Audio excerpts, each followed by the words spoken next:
ओम ब्रह्म सत्यम सर्वधार। देखिए, 100 पापों का कारण है धन संग्रह। ये कबीरदास जी के वचन है। ये कोई दास की वाणी नहीं है, ये संत की वाणी है जो अभी आप श्रवण करेंगे, फिर उस वाणी पर विचार होगा। आज संसार में मैक्सिमम दौड़ उस धन की है कि सबसे ज़्यादा धन मिले, सबसे ज़्यादा मेरा बच्चा अमीर बने, सबसे ज़्यादा उसका पैकेज हो, इसी पर दौड़ है। और कल ही हाई स्कूल का रिज़ल्ट निकला है और लोग इंतज़ार करते हैं परसेंटेज का। आज है परसेंटेज का ज़माना और उसके ऊपर मिलता है एक मोटा पैकेज, लेकिन वो पैकेज के साथ उसी कमाई पर उसका जीवन आधारित हो जाता है और वो जिस लिए इस संसार में आया था वो प्रभु का वो आध्यात्मिक पैकेज को वो दरकिनार कर देता है और अंत में उसे होता है एक बहुत बड़ा आघात और उसे एक लगता है झटका। जब आती है एक बड़ी बीमारी, तब याद करता है उस प्रभु को, जब तक बहुत देर हो चुकी होती है, क्योंकि उसने पहले कभी उसको जानने की कोशिश नहीं की। वो प्रभु हमारे कहाँ हैं, बस उसको एक लंबी चाहत मोटे पैकेज की, वही सब कुछ है, उसी से सब कुछ होने वाला है। जब बड़ी बीमारी आती है तो बड़े बड़े पैकेज बेकार हो जाते हैं। आइए श्रवण करते हैं ये संत कबीरदास जी की वाणी। 100 पापन को मूल है,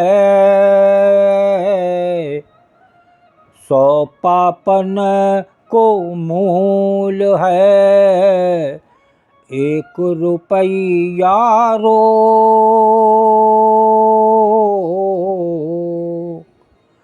100 पापन को मूल है, 1 रुपया रो, साधु जन संग्रह करें, साधु जन संग्रह करें, हार हरि सो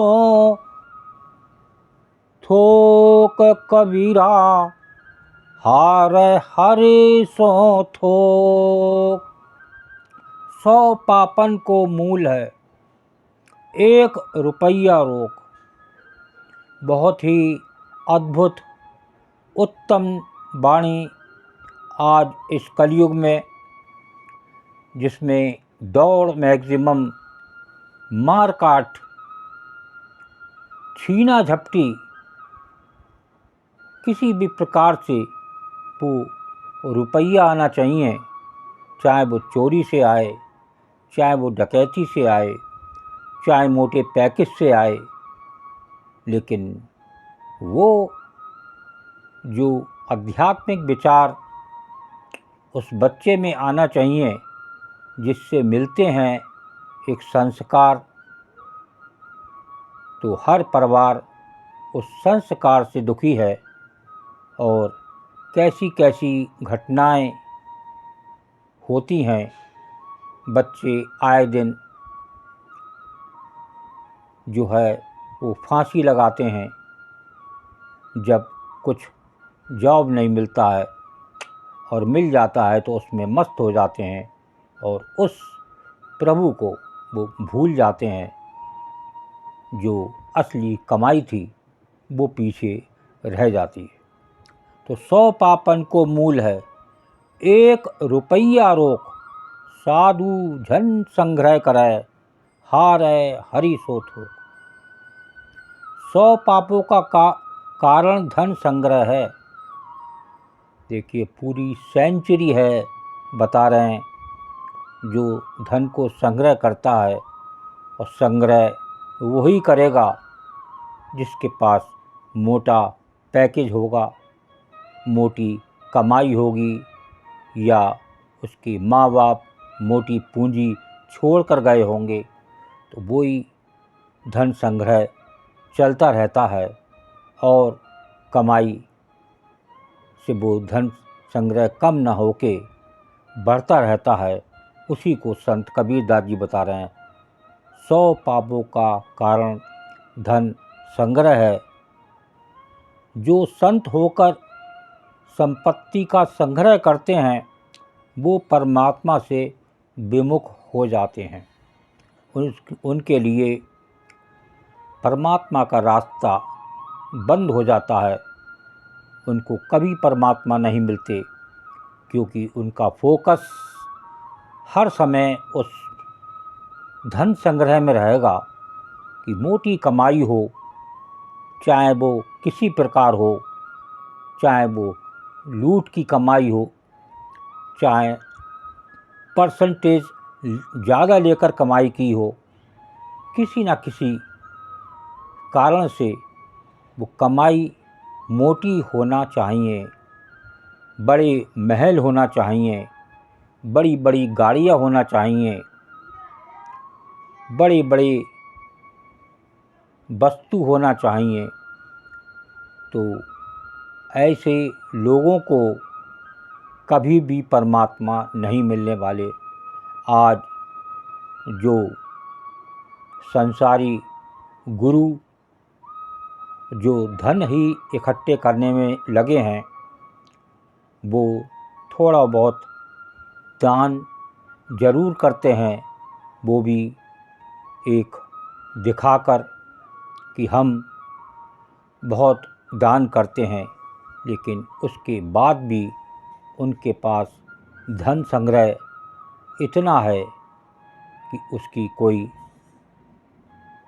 दौलत की सीमा नहीं है।